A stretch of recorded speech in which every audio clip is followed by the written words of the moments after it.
Hey YouTube, Southern Knife Hobbyist here, ready to feed your knife addiction with another knife talk. Today we're going to be talking about copperheads and canoes and variations of those knives. Now I don't have many examples of them, but before I show you the examples, I want to show you the reason for this pattern of knife. First of all, here is a Schrade Stockman. Very good knife, very classic pattern. One thing you'll notice is where the back of the tang comes up, you have a little bit of a sharp edge there. You have it on each side, you have it on each blade.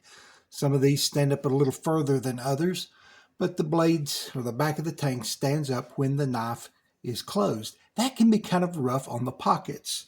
You can see that in other brands as well. Here is a Case Trapper, a little more pronounced on this one. But yeah, we've definitely got the edges of those blades or those tangs sticking up there where it can catch on a pocket.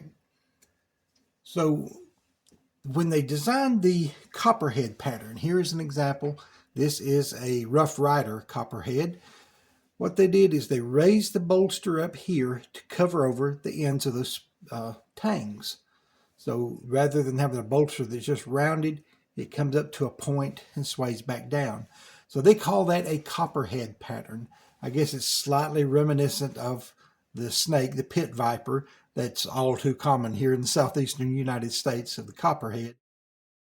So here I've got a picture of a copperhead snake. Now I'm going to show a close-up of the head and outline it just slightly so you can see the shape.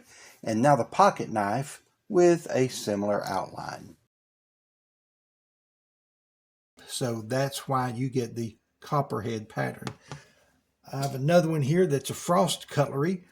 I got this as a Halloween commemorative knife. This one is a trapper as far as the blade configuration, but it does have that copperhead design there to protect your pockets from the corners.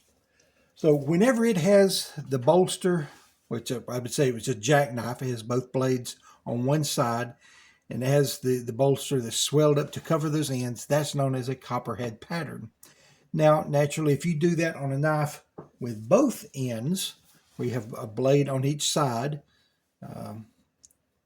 and you can see the similarities in the shape of the bolster. Just this one, both bolsters are raised like that. That is called a canoe pattern. It's very easy to see why, because it's, if you kind of ignore the blades and look just at the shape of the frame, it's very reminiscent of a canoe. So definitely see how they came up with a name for that one. This is an awesome little knife here. I got two of these. The other one I added a shield to it. They were factory unfinished when I got them, but I love that color. It's the only thing wrong with it is it's very close to a Tennessee orange roll tide. But for those of you who are not from Alabama or Tennessee or somewhere here in the SEC, you may not get that. But this is the only true canoe pattern knife that I have. So that is my example of a canoe pattern. I only have the two copperheads here. I've repaired another copperhead, and if I think of it, I will show a picture of one there.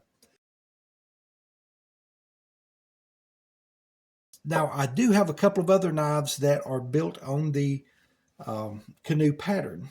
Here's one. I'll show you. I just got it the other day, and it's a tiny little thing. It was much smaller than I realized when I ordered it off eBay. Now that looks like just a miniature canoe, doesn't it? It's, if I turn it like this, you can see it's just a miniature version of the canoe.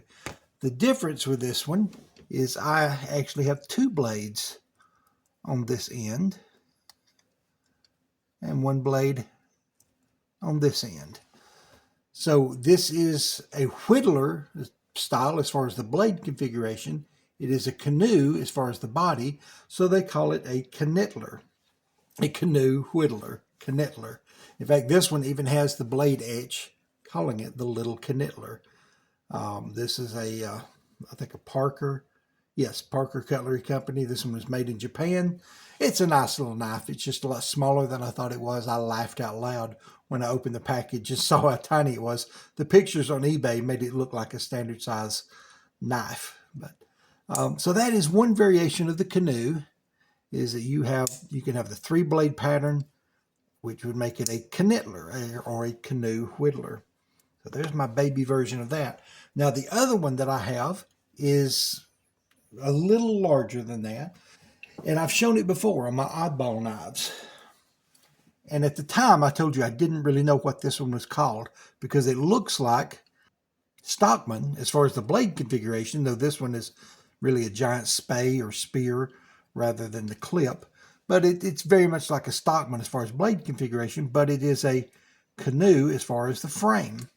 And when you have one that is has a Canoe frame and a Stockman blade configuration, that is called a gunboat. And I didn't know that until I had shown this one on my video of oddball knives, and someone wrote in and told me that's a gunboat. I had heard the term, but I didn't know what pattern that signified until someone pointed that out to me. So the swelled bolster, I'll call it, on one end is a Copperhead. Both ends is a Canoe. And then you have a few variations from that.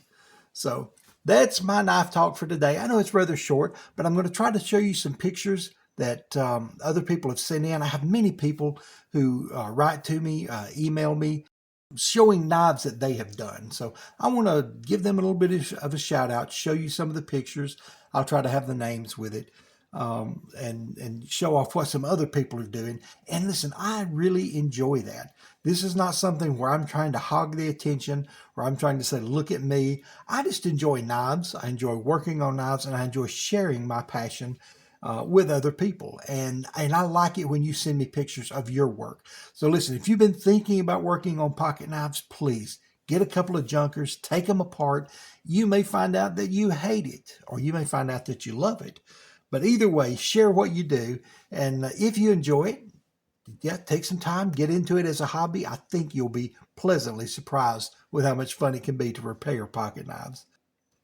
Well, I'm going to sign off now. So may God bless you richly. Take care, and we'll see you next time. Goodbye.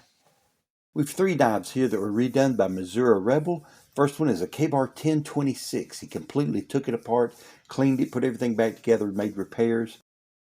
Then we have this Sabre Barlow that his mother gave him that he's cleaned up. And then this Schrade Bear Paw that he's redone in Tiger Stripe Maple. It is gorgeous. Then we have 4 Victorinox Florist knives that have been redone by Panzer 2085. He's a member of AAPK. He has one in black walnut, one in maple. Then he's redone one in cherry and another in oak. Great job, man. Then I've got these that were done by James in Anchorage, Alaska. His business is called Warrior Works. And I showed the knives previously, but I didn't talk about the knives. And today I'm selecting 4 of my favorites. We have this Ulu that was handled in walrus ivory. Then another homemade hunting knife that was done in it. And just beautiful work on that. Then we have this pocket knife he rehandled either in walrus ivory or mammoth ivory. And lastly, we have this Buck 110 redone in walrus ivory, and you can see his logo on the back bolster. Gorgeous work.